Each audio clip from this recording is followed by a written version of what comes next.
leaders to come together and just talk about all kinds of things, school leadership, school administration, and just to have a safe space to connect and ask each other questions and find support.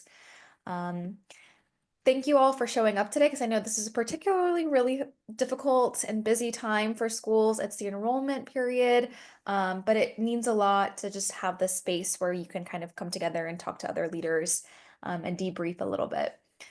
Today we're joined by Carolyn Sweet from AIM Montessori. We had the pleasure of having Carolyn involved in our East Coast tour that we did this January. She came and presented, and it was such a valuable presentation there. So it'll be good to revisit a lot of those points, but just the importance of building a good community and supporting your staff. That is your shining star as a Montessori school, is your guides, your assistants, the people who are going to be with the children for most of their day.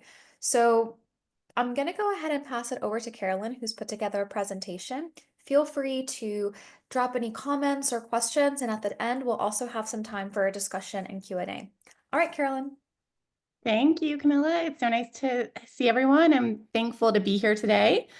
As I present, let me just share my screen here.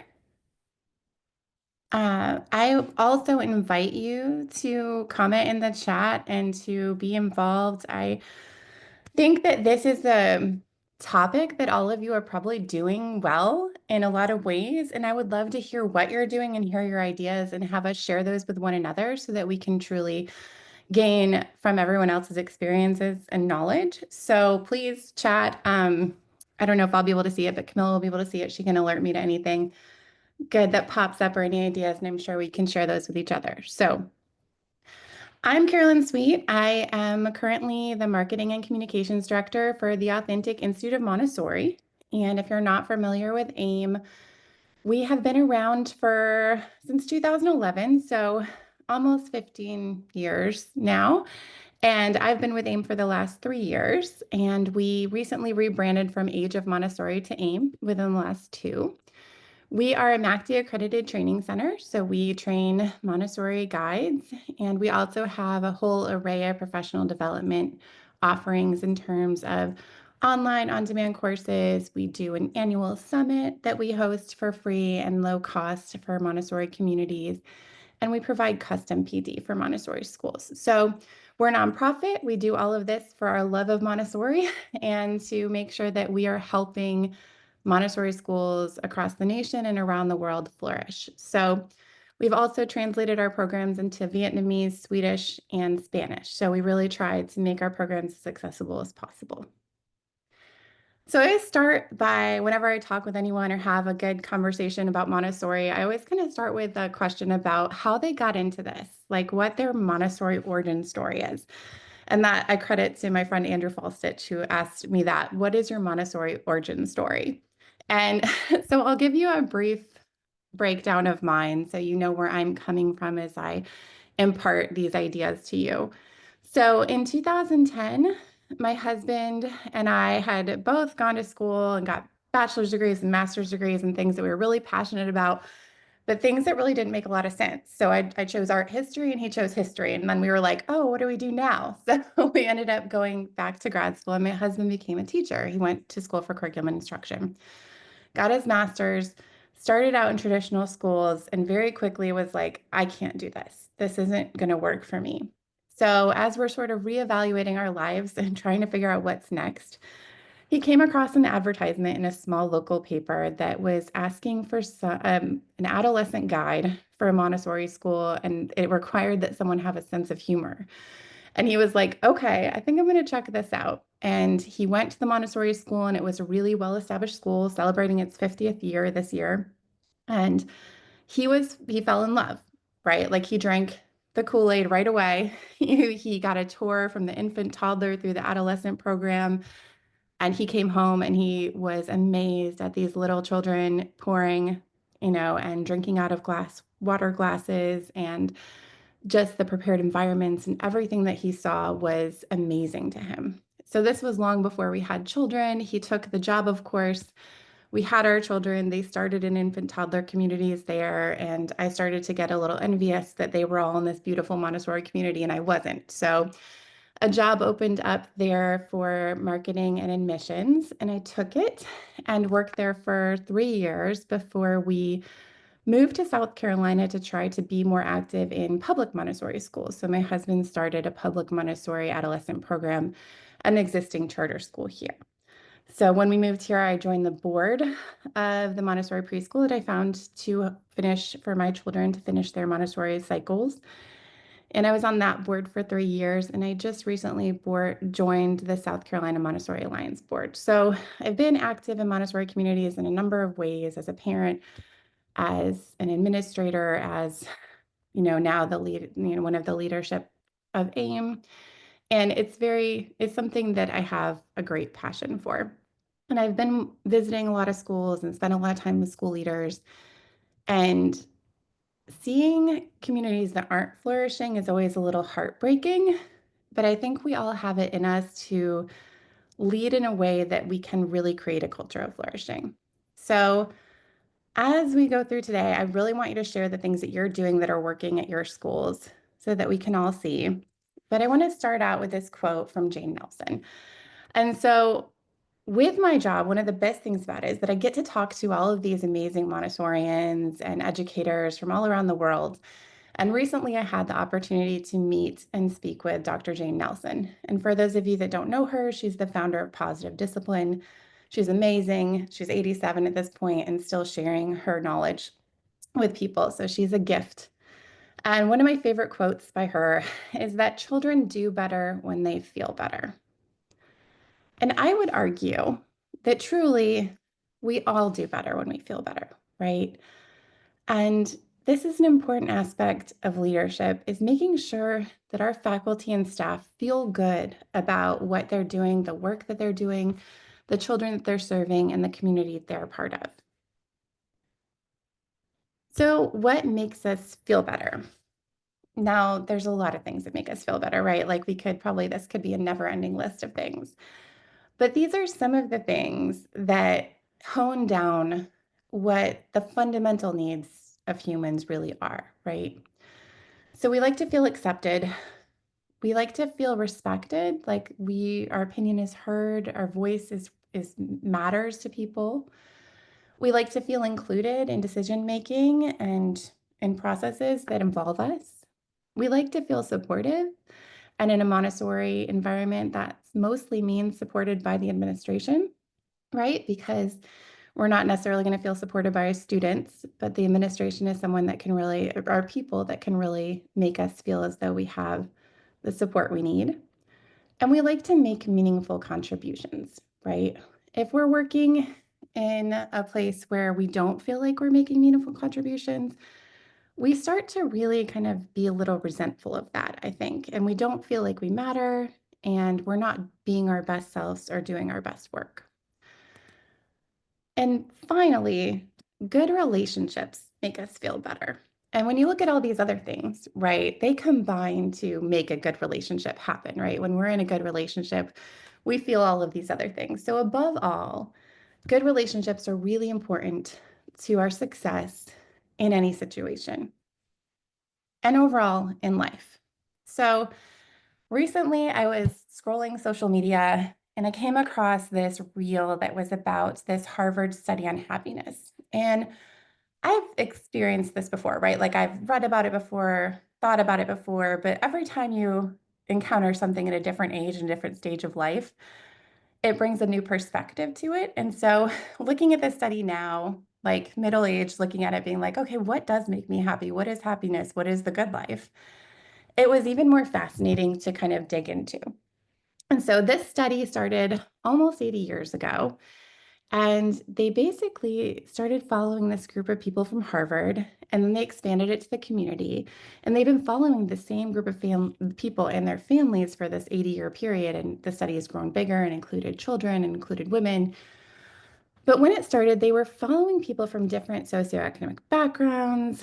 They were just trying to figure out like what truly makes someone happy, like what brings you happiness. And after 80 years, what they came to the conclusion of is that really more than anything else, good relationships make us happier and healthier. So they even make us live longer. So the longevity of those with good relationships was like decades longer than those who didn't have good relationships. And these relationships can be like with your spouse. A lot of the times it was a spousal relationship that was positive, or with your children, or with friends. And specifically at the age of 45, the more friends that you had, the more good relationships you had contributed to your longevity. So I feel like that's an age range that our teachers are sort of in, right? Like they're in this period of time, 25 to 55, 60, right? And this is a time when good relationships are really important. So when we think about teachers, right, who are my heart, right? I'm married to a teacher. Most of my best friends are teachers. I myself have taught college for years, so teachers are very close to my heart. And when I think about them leaving the profession as they do, right, for a lot of different reasons, one of the reasons that I've highlighted is that the pink one there. So that stress and disappointments of teaching aren't worth it. And that's a tough one to see, right? So we don't want our teachers and our faculty and our staff to feel perpetually stressed out, right? That isn't good for the children. When we walk into a classroom and we're dysregulated and we're trying to regulate the children and have a normalized environment, that doesn't work. So I started to think about how this happiness translates, right? Because we spend so much of our adult life at work, right? At least 40 hours. On average, they say teachers work 54 hours a week. That's a lot of time to spend. And so, what are those work relationships and how do they contribute to our happiness and our overall longevity, really? And so, I started to do some more research, some more digging, and I came across this article with Robert Waldinger, who is the current head of this study at Harvard. And so the interviewer asked him, how do we apply the learnings of this study to leadership and workplaces? Which was exactly what I was looking for. And he wrote or said, the Gallup organization conducted a survey involving 15 million workers asking them, do you have a best friend at work? Which is a weird question, right? Like it's kind of a strange question, but what they really meant was, do you have someone at work with whom you can discuss personal matters? And only 30% of workers affirmed they had such a connection at work. However, this 30% demonstrated significantly higher job engagement, superior performance, and less likelihood to leave their job for a more enticing offer. The common denominator, they had colleagues at work they cared about and who cared about them in return. So this is important, right? We all know that retention is a huge issue in Montessori schools and all schools.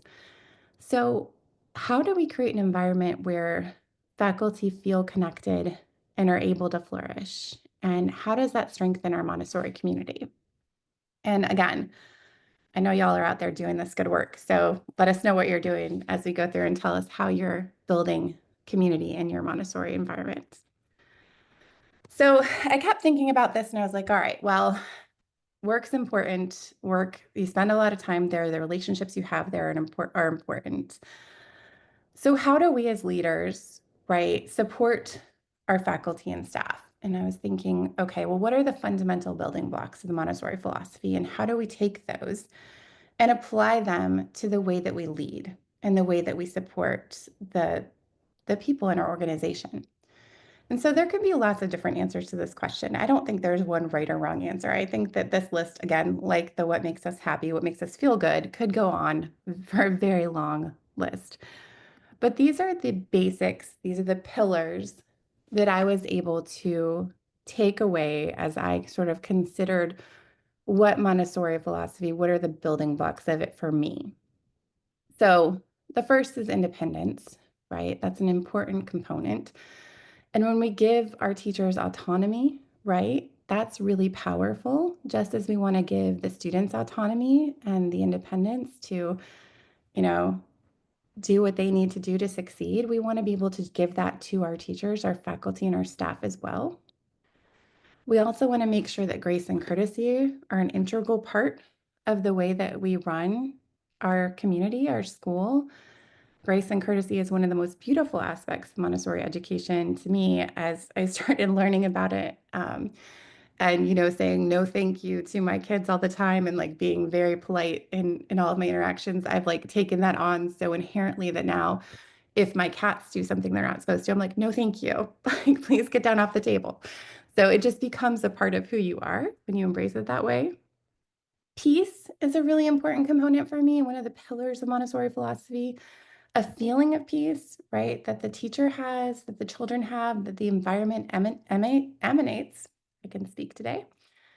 And also community, right? Like the community is important. And not just the community within the classroom itself, that 3-year cycle, but the community as a whole, right? And building community within that community. So across the age levels and across the different dividers and silos that exist. Like we want to get past that and build an entire community of support and cohesion. So I'd love to hear some of yours too, like in the chat, if you have ideas about what the pillars are, what your most important aspects of Montessori philosophy are. So how do we take those pillars, right? Or the ones that you've thought of yourself, and how do we translate that into real action? Like how do we make that a experience that we can give to our community and to our faculty and staff? So one of the first things, and I'd love to, as we go through again, hear what you're doing to do these things. So promote mutual respect and establish a culture of gratitude and acknowledgement. And so when I first started at that large Montessori school, I mean, there was a lot. We had a lot of students. We had 400 students. We went from infant, toddler to 8th grade. So our staff meetings were very large. We had, I think, over 75 staff members. And so when we would get into this meeting, I always thought it was strange that the head of school would start with acknowledgments, which I'd never really heard that term before used in this way. But she would say, what are some acknowledgments today? And one of the staff members would stand up and say something kind about another staff member, and then someone else would stand up and say something else kind about someone else. And it was such a lovely way to give some credit for the little things and the big things that we see happening in the school community. And so, while at first it was a little strange, I came to really love this tradition and this ritual as a really powerful way to build people up. Because if your email inbox is like mine, it's a lot of people asking you for things, right? A lot of people asking you questions, asking you for help, asking you to do something, asking you to partner up. And then a lot of emails telling you that you didn't do something you were supposed to do, perhaps. So getting that one email, like it doesn't always have to be like stand up and say something nice to a crowd. It could be just you setting aside a few minutes a day to send a few emails to your faculty or staff, acknowledging something that you've seen them do. And those kind of things can make someone's day, right? They can build you up. If you're having a bad moment and you get an email that's like, hey, I saw you do this lovely thing with the child today. You did such a great job presenting that lesson. Or I saw you make a great connection with a parent today. Or I saw you step in and help another teacher when they had an emergency today. Like those are things that can make people feel really good about their relationship with you and about the work that they're doing, that they're making those meaningful contributions. Another thing that used to happen at that same place was one of my colleagues loved to write notes. She was a big note writer. And so she would always write people little notes and put them like on their laptop or like in their mailbox. And that was a nice thing too, because it was like something so strange. We don't usually get handwritten notes anymore. But when you got a note from Dawn, it would always make your day because she would say something really kind and genuine about something that she'd seen you do that you don't even know you were doing. And that was such a nice way to kind of build community and make people feel like they mattered. So those are some good ways to do that. I'm sure that there's more out there, and I'm sure that you're doing some other things. We heard from another head of school on our on the East Coast tour that she keeps a stack of gift cards in her office and will just give someone a gift card and a note when she sees something great happen. And so that's, not everyone has the capability to do that, but it's such a nice way to show that you care about people. So another way to do this is to pair experienced staff with new hires for guidance and support through mentorship. And this is kind of a tough one because it's like giving a little more work to that experienced staff member but it doesn't have to be difficult, right? Like we can carve out the time for them so that they are able to do it without taking on a whole lot more responsibility.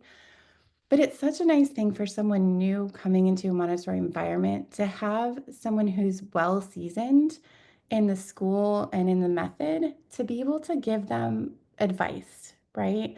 So if you could just, exchange numbers and they can text them and ask them a question, like a random small question that might be hard for someone new, but might be really easy for someone who's been around to answer. And I think that this also, like, I don't think it's always good to have someone mentoring someone in the same level. I think it's nice sometimes to have like an infant toddler teacher mentoring an adolescent teacher or a primary teacher mentoring an elementary teacher, because it's not necessarily about the work, but about welcoming them to the community and showing them the school culture. So that can be really powerful. So I'm looking at the chat here. So we respect every individual. We believe that every individual brings something special. Absolutely. So we write little notes of acknowledgments at each weekly staff memo has a thank you for something that happened in the last week. I love those ideas. I feel like it's such a powerful thing and such a small thing at the same time. Those are great. So I think another way that you can do this, and this also kind of pairs with the mentorship, is that you can encourage the peer-to-peer learning and professional growth through observation. And so we all know that observation is like non-negotiable tenet of Montessori. Like we need to observe, the teachers need to observe the students, um, but they also can really benefit from observing one another. And so you can carve out that time too, like in the schedule where you have somebody who's going to come in, like if you have a floater, or you can switch the assistant with the other teacher to give like a specified time on the calendar for people to go and observe and just take some time to watch another guide do their thing. Because even really veteran Montessori teachers can learn, right? Like from others. Like we all have different styles, we all have different talents and strengths. And it's so powerful to just take a break and be able to watch someone else do the work they love. So I think observation is really important. And the head of school told us too that she does that monthly. Like each month, someone has to observe. And again, it shouldn't be necessarily in the same level. Part of what my husband fell in love with in Montessori was the infant toddler program, and he's an adolescent teacher, right? But like his observations in the infant toddler showed him just how powerful the method was from that early age. And also, you'd be more surprised at how similar infant, toddler, and adolescents are because of their brain development and the speed at which they're changing and growing. So, maybe an infant toddler could learn a lot from adolescent environment or the same. So make sure you mix that up. Let people see different age groups. They'll see their former students, they'll see students that they're going to get eventually, and they'll understand where the students are coming from, right, when they get to their classroom. So that's really powerful too. Does anybody do that now? Have like observations carved into the schedule or have that as part of the calendar? I think it's hard to do these things because a lot of times as leaders, you're so busy, right? You have so many things that you have to think about that these things might kind of fall by the wayside a little bit because you're putting out fires and you're managing really important things. These are really important things too, but they're not like pressing, right? So if you schedule them in advance and if you have them already mapped out, like, and you just have like a perpetual calendar. So like every year, this is what you're doing. This is the day that you're doing this. I think that's important. Okay, so we create, we create time for teachers to observe each other's classrooms. It helps them talk to each other and learn from each other. Schedule them every year for every person in the school to observe classrooms. I love that. And I think too, I like every person in the school because it's not just teachers or guides, right? Like even like anybody in a Montessori environment should understand. Like the administration team should understand, the receptionist should understand, the after school teacher should, everybody should understand what Montessori looks like and how to best kind of like interact with the children we serve. So that's awesome. Okay. And so some of you said this, and some of this, like, overlaps for sure. But make sure that you're recognizing milestones and accomplishments and sharing staff successes in meetings or newsletters. And this isn't only good for, building up your staff, but as a parent, a current parent, right? I have adolescent children at school. If I see that one of the teachers has completed a professional development session or presented at a conference, that makes me really happy. It makes me feel like my children's teachers are thought leaders and that they're still actively engaging in education and still learning themselves. And I value that. So that can be a real kind of marketing tool as well to celebrate the accomplishments of your faculty and staff. So that's important as well. And I saw that some of you guys do that too, like in the newsletter and things like that. Another way, which again, this is something that can fall by the wayside because of the busyness of day-to-day life and all of the many hats that you wear as administrators, but hosting team building activities and informal gatherings to strengthen relationships through shared experiences. And I know that sometimes team building can make people roll their eyes and they're like, oh, like this is silly. But it doesn't always have to be team building in the sense that we think it is. So you can have really informal things. It doesn't have to be like a big, expensive Christmas party or something like that. It can be as simple as, so at my husband's current school, they have faculty fellowship once a month, and somebody just hosts it and they take turns hosting like a 2 hour happy hour after work on a weekday. And they have snacks and it's, not required. You can come if you want to, you don't have to, but they're really well attended. And it gives people time to connect with each other from like, you know, infantile or primary adolescent administration who don't often every day have like interchanges because they're busy with the children. So it's a great way to bring people together briefly in a really casual, inexpensive, almost free way to like get people together and get people connected.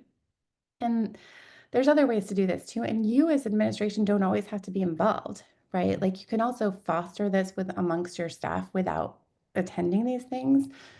So at one of the schools I worked at, they would do yoga after school once a week. And it was just really casual. Like they weren't good at yoga. They just put on YouTube and tried yoga once a week on Wednesdays. And anyone was welcome to attend. And those kinds of things may seem really small, but they're really big in the long term because I've never seen a school with better retention of teachers. And it wasn't like there's no benefits. It was an incredibly high paying school, but a lot of the teachers had been there 10, 15, 30 years because of the community, because they felt like they were part of it. And that's really what you want your school to be. You want it to be not just a school that people send their kids to. You want it to be a community that if they left, it would feel like they were losing something, right? So you really want it to feel like something bigger than a school, right? And it is in a Montessori community, in a Montessori environment, it is something bigger. So let's see. You also want to offer group workshops and relevant PD sessions. And I know there's been a lot of studies on like the importance of professional development and how it really boosts people up and how it can even be more powerful than raises in some situations. And of course, that's, we can argue that, but it is really powerful to have good PD. So sometimes PD is not incredibly relevant because it's difficult to get something that works from infant, toddler to adolescent or even high school if you have a high school at your school so that every teacher feels like they're getting something valuable out of their time. But if you can find things that work, and that's something we can help with, and I'll talk about that later, it's hard to plan PD because, again, you're doing so many different things and to plan something valuable. But like it's also really, really important because a lot of times veteran Montessori teachers who've been around and they've been in the classroom and they've really mastered the practice of presenting lessons and interacting with children. But things have changed so drastically. I mean, things have changed so much in the last 20 years, 10 years, 5 years, 2 months, that it's always important to revisit ideas and to hear from people about the way that children have changed, the way that COVID has affected things, the way that new research can be brought in to help us succeed in our day-to-day interactions with children. So like it's still important, even if you're a veteran Montessorian, to keep learning and to keep having this relevant, important professional development. Is professional development a problem for anybody? Like, is it like finding it or developing it or paying for it? just something to consider and put in the chat, because I know that that could be something that falls by the wayside as like one of the last, things in your budget line that you don't have to worry too much about, but it can really help. It's difficult to find. Yeah, it is especially difficult to find. But we provide it, and I'll tell you more about that in a little bit. Yes, with small schools, it is really hard because if you're paying for someone to come, you're paying for travel and you're paying for time. So that can be a challenge as well. Okay, so overall, all of that has been said thus far just kind of culminates in the idea that faculty well-being impacts school culture, student success, and community engagement. And they really are, like Camilla said, your stars, right? They're the ones out there interacting with the children. And when they're doing a good job and when they're being their best selves and when they're their happiest, that translates to the children, which translates to the parents, which builds retention, which builds community, and really helps your school kind of maintain and grow. Okay, so when we think about um, Montessori training and Montessori guides, Montessori teachers, I think sometimes it's forgotten that one of her like major components of what she wrote about and discussed and thought was that embodied in this quote. So the real preparation for education is the study of oneself. And when a teacher is aware of their own needs and how are they approaching the classroom, how are they dealing with the students, what their demeanor does to the rest of the classroom, that embodies kind of the spiritual preparation of the teacher. And so at AIM, that's like a big component of our training programs is we talk a lot about the spiritual preparation of the teacher because Montessori truly is a calling, right? Like you can't teach someone to have a demeanor that suits Montessori, right? Like you either have it or you don't. It's, you're very calm, you can be very quiet, you're very thoughtful, you're a good observer. And some people are they're great people, but they're loud and they're boisterous and they don't suit the Montessori environment. So we really focus on bringing people into a lot of self-reflection, thinking about who they are and what they can bring to the children, and being able to leave their baggage at the door to the classroom so that they can bring their best self to the children. Because we know, like, even in your family, right? If one of your children or your spouse or your partner is having a bad day, is unhappy, is sad, is grumpy, that's going to ripple out and affect everybody else in your household, right? So it's really important to normalize yourself as a teacher, as a guide before you get into that classroom and interact with those children that you're serving. So the lead teacher needs to be really powerful, and I'm sure y'all know this. But the lead teacher needs to, like what we call, have drank the Kool-Aid, right? They need to be so passionate about Montessori education. They need to truly believe in the method and to really sing its praises. They need to understand it and they need to live it and they need to model it within their classroom. So that said, it's really important for lead teachers to have comprehensive Montessori training. They should have it so that they can embody and practice that Montessori philosophy effectively because it's a lot, right? There's a lot that goes into the philosophy, there's a lot that goes into the lessons that are presented. And in order to really deliver Montessori authentically, that lead teacher or guide needs to be trained. So when they are well trained, that creates a normalized classroom environment and thus contributes to the community. So when you're looking for training for your lead teachers, if you're looking for it, I would highly recommend training with an organization that is MACD accredited. So if you all don't know this already, MACD is the governing body within the United States for Montessori education. And whether it's AMS or AMI or someone independent like AIM and other training centers, they look at the coursework, they visit you during residencies, they see exactly what they're doing. They're very diligent in their efforts to ensure that what people are getting from your program is as authentic as possible. So you really want MACD. So I know there's a lot of low cost online options that are not MACD, but try to find something that is MACD accredited or at least offered by an organization that has MACD accredited, even if the program you're purchasing isn't MACD accredited, because that is like an indicator that they're very serious about what they're doing and have, good standing within the Montessori community. And then be sure to give teachers time for continued growth through observation and reflection. Make sure that they have that time to prepare themselves, to observe their students, to observe other teachers, and to reflect on what's going well in the classroom and what's not. And then assistant teachers, who I feel like are so often kind of undervalued or overlooked, and it breaks my heart a little bit because they are so integral to the success of a classroom community. And I've seen schools, visited schools, spent time in schools where assistants are kind of like the catch all, do whatever needs to be done folks. So it's like clean the bathroom, um, someone vomited, take care of that, like do recess duty, clean up lunch kind of person.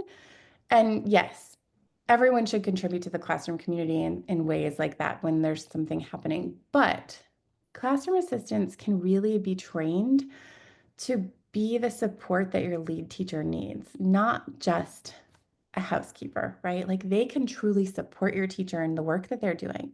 They can even kind of oversee lessons and make sure that students are choosing the correct materials, and they can really act as a second teacher almost. So when you train your assistants, you're giving a gift to your lead teachers in that support and maybe even helping that relationship grow. When we talk about like good relationships, the relationship between the assistant and the lead teacher should be good. And that dynamic can be tricky. Sometimes there's not a great dynamic between a lead and assistant.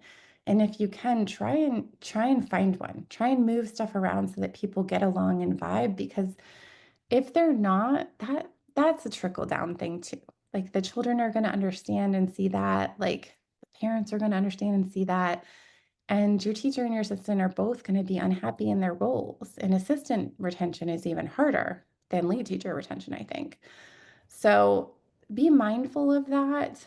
Don't be afraid to move people around if like the dynamic is going to be better with someone else.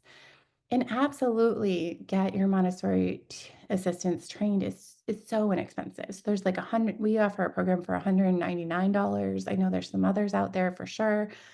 It's not, it's a good investment to get someone to stay. And if you get a Montessori assistant trained and they stick around and they seem to really like it and they seem to be a good fit and a good, model of a Montessori individual, you may want to even put them on a path to promotion. And so I was talking to a head of school from Texas yesterday, and she told me that they have a pathway to teaching for their assistants. So when they have great assistants, she said they've had 8 go through it already. They keep them on for a couple years. They assist them in helping get their bachelor's degree if they don't have it, and then they assist them with training, and then they put them into teacher roles. And she said that's been huge, and it's been a great way to also diversify their teaching staff too. So it's been a really powerful and effective way for them to move forward. So the other thing with training assistants is that usually with teachers, when you send them to Montessori training, it's part of the contract. They are expected to go and do that training, even if it takes some time out of their summer. I remember my husband going through the process, and it is time consuming and it is a lot of work, but it's a lot of, great work that you're doing. With assistants, usually their pay is quite a bit lower than lead teachers, and expecting them to take a 30-hour course outside of work might be a little tough. That might be a hard expectation for them to swallow. So, a great way to train your assistants is to try and give them some time during the workday for training or provide additional pay for the training that's done outside working hours. So, if you're going to have them take a 30-hour course, maybe give them a half an hour a day during the workday break to go and like watch the online videos or complete the prompts or something like that so that it's reasonable for them. So they may still have to do a little bit outside of school, but it gives them the time and the support that they need to succeed. Because a lot of times we see that happen, or I've had the schools are like, we bought all the assistant trainings, but the assistants won't actually complete them. And that's a problem. So you have to work and be a little flexible in that manner. So we have several assistant courses. We have infant, toddler, early childhood, and elementary assistant courses. We've just completely revamped all of them. So they're not quite ready yet. They're going to be ready in like a week or two, but like we've added new content, we've added new workbooks and reflection workbooks and all kinds of videos and things that will help them be like more spiritually prepared to be a classroom assistant. So those are $199. They say 4 weeks because you can obviously complete them easily in 4 weeks, but if you're giving someone time within the classroom, we can always extend that access for 3 months, 6 months, whatever they need. And sometimes it's nice too if you have multiple classroom assistants, if you enroll them together and then give them time together to work on the course, because if you're in a Montessori training, working together and sharing ideas and discussing the philosophy and the approach is a really powerful way to connect with people and collaborate. It doesn't have to be done individually. It's not like standardized tests, right? Like you don't have to be all on your own. So you can have like your own little cohort. And if you have a curriculum coach or someone like that on your staff to kind of go through it with them, we can give them access too, so they can like supervise and kind of share ideas and make sure that they're getting the most out of the course. So those are options that are really helpful. And even if you don't train your assistants with us, please train them because it's so powerful for your lead teachers to have that supportive part of their classroom.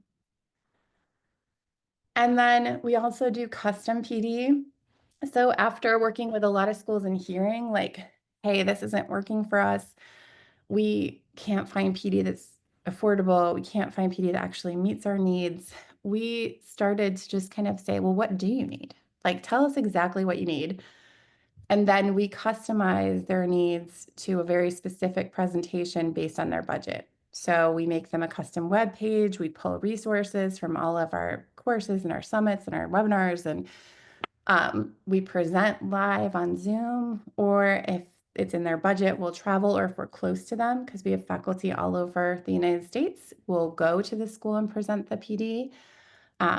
It's been really successful. We have presented, I think, like we've been working with, I think, 20 schools in the last year, providing PD, some public schools, some private schools, but it's always just been an amazing experience and very specific to like your needs, to the point where you can be like, look, our 5-year-olds aren't, ready for, they don't have the readiness in reading to move into the lower L classroom. Like we don't, our 3rd year primary students are not ready. We can specifically come, present lessons, show you extensions, give everybody the tools they need to work on that specific problem. So we can really tailor it to what your staff is struggling with and make it meaningful. The last thing you want is boring PD, right?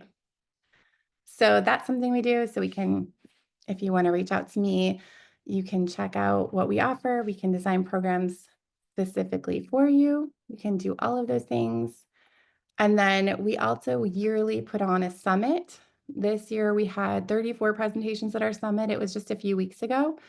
And we offer it for free for 24 hours a day so that people can see it while it's actually being released. But now we're selling the replays. So if you guys want to check that out for some really inexpensive PD, you can use the code THRIVE at checkout on our website for 50% off the school All Access Pass or the individual All Access Pass, so that you can access those presentations. So we have presentations from Chip DeLorenzo, from Heather White, from Pamela Green. So really impactful Montessorians from around the world, all different levels. So from infant, toddler, all the way to adolescent.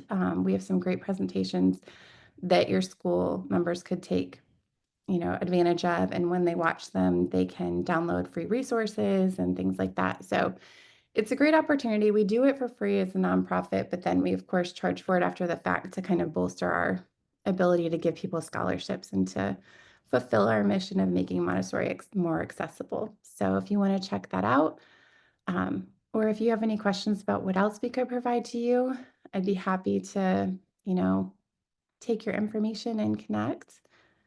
And thank you for your comments and your participation. It was good to hear that people are, I know that y'all are doing a good job in doing these things. So it's good to hear what people are doing and get ideas. Well, thanks, everybody.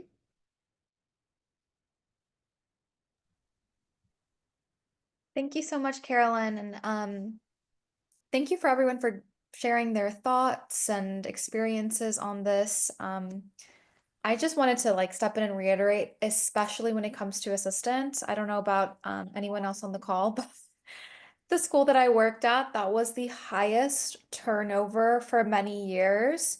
And when we started hosting assistant training, and we did pay them for their time, and the way that our school did it is we would host these nights we would serve them dinner. It was once a week usually, and we would focus on, I believe it was an hour or 2 hours a week. So it was after hours, we would treat them to dinner. They would come in, we would watch the video together. We would have a live call. We did a lot of positive discipline, especially because that was something that we felt was important for the assistants to be aware about, because that was how we wanted them to respond to negative behavior in the classroom. Um, and it just created such community.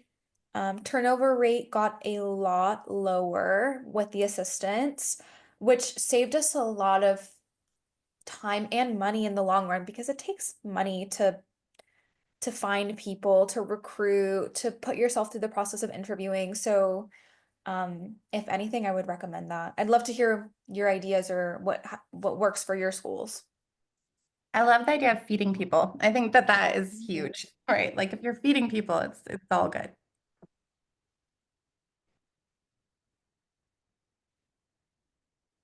Emily, where are you? Where's your school located? I'm in Mansfield, Mass. And Okay. I actually am sending two assistants to a training at Welland, or they opted in. I offered it. They said yes. I think I just got an email because an email bounced back. It's tomorrow. It's tomorrow. So you know, that has been assistants have been our highest turnover too. I have teachers that have been here since I opened the doors, but the assistants are tough because she spoke to the fact that you can't make somebody sort of embody Montessori in Carolyn, sorry, in the way that their demeanor is calm and soft. And we've had wonderful people that have just been a lot in the classroom, and you can't undo that. So I think we found the right two. So now it's training time. That's good. That's awesome. I think the power dynamic can be interesting with assistants and leads too. You know, that's a hard thing. Yep. The one school I worked at, they had two lead teachers instead of an assistant in every classroom, and that was really interesting approach. I mean, they had the money to do that, right? But that's not everyone's luxury. But it was like one teacher would take, you know, the language avenue and the math avenue, and the other one would take culture and sensorial or something like that. Yeah, Car- we've done Carolyn? that too. Sorry. Hi, Wally. Go ahead. No, that's fine. I didn't mean to interrupt. No, no worries. But you may have mentioned this earlier in the presentation. I was a few minutes late. Where does one go to find out the services and resources that you offer? Oh, Camilla, did you put that email I that dropped Okay. the link to just the A Montessori website. Hold on. I don't know if is there a special link for anything upcoming, Carolyn, that's worth sharing. I'm just sharing here I just shared it, in the chat the website. this is Okay. a link to the summit all access pass if you're interested in that the discount with the code Thrive. That'll take you right to that page. And that is a good resource because you can have access to it for 3 months, and there's tons of like Katie Mascara from Public Montessori, which I know none of you probably are public, but she has a lot of good thoughts and input on, you know, building faculty up and things like that. So there's just a ton of really good presenters, lucky to work with. And so that could be a good access for PD for the rest of the year so people can pick and choose what they like, what interests them.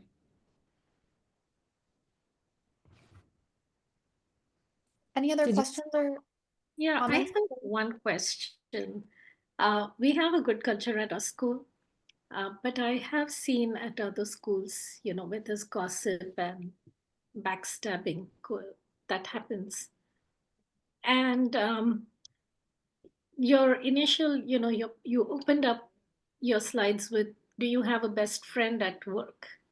And uh, I don't know, how do you have that balance between chit chat and connecting versus gossiping? How do you manage that boundary? I think that's a really good question, and it's really difficult. And I think that saying like that Gallup poll that asks, like, do you have a best friend at work is a weird phrasing, right? But I think if we're also integrating grace and courtesy into like how we're treating one another, I think just like building up that grace and courtesy in every interaction and making that an expectation of how your faculty is interacting with one another, that can help. You know, like just every time anything is said that is out of line, just be like, okay, grace and courtesy is one of our really most important tenets, and we're just going to be gracious and courteous and make sure that um, we're not engaging in gossip or things like that. Because it can be painful, and that can create a really hostile work environment and make people feel terrible. And that's not good. We don't want that. So, Rupali, we went through this phase a while back, and we really suffered a lot in terms of having a very uh, difficult culture where people were talking against one another here and there. And for example, we have one of the administrators there who would basically criticize the director to other faculty members and things like that. So we went through this and we weren't quite sure exactly how to deal with it. Finally, we found that if there's one dead fish, it poisons the whole pond, right? You don't need too many. So we eventually found out that here was this person that was really creating issues, and we had to get rid of her. And slowly things began to improve. So sometimes you have to say, okay, find out who the key instigator is. Sometimes it's not that everybody's doing it against one another. These people somehow they incentivize the other people to adopt the same behavior. So you have to find out who maybe one or two people who are really causing this. And eventually, I think it'd be very hard to retrain them because sometimes I think it's part of their whole personality and psyche. So you just have to get rid of them and hope that things start improving. At least that's what we did, and it seemed to have worked. Thank yeah, I you. think it's an ongoing issue that is sometimes they don't have the spirit of Montessori. They don't have the right spirit to be in your community.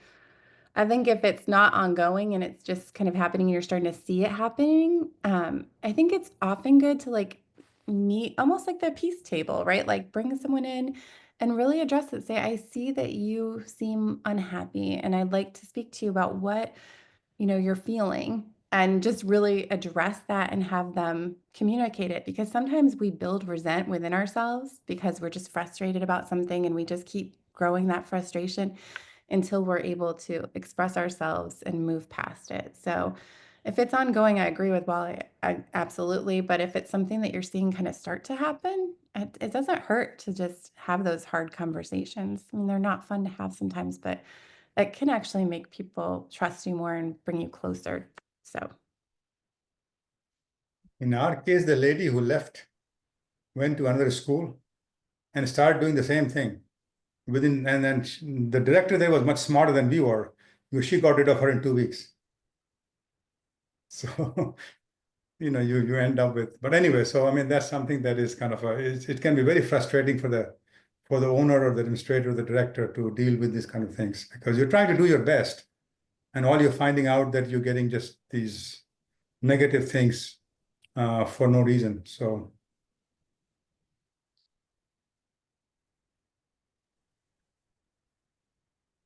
Any other questions or just thoughts or things to share before we wrap up? I just have a testimonial for AIM, if it's okay to share. sure. A couple of years ago, I think maybe 2 or 3 years ago, I reached out to have some training for one of our teachers. It didn't materialize, but the support and the responsiveness that every member of the institution offered was amazing. It just made me feel if I have the next teacher, I'm going to go to AIM.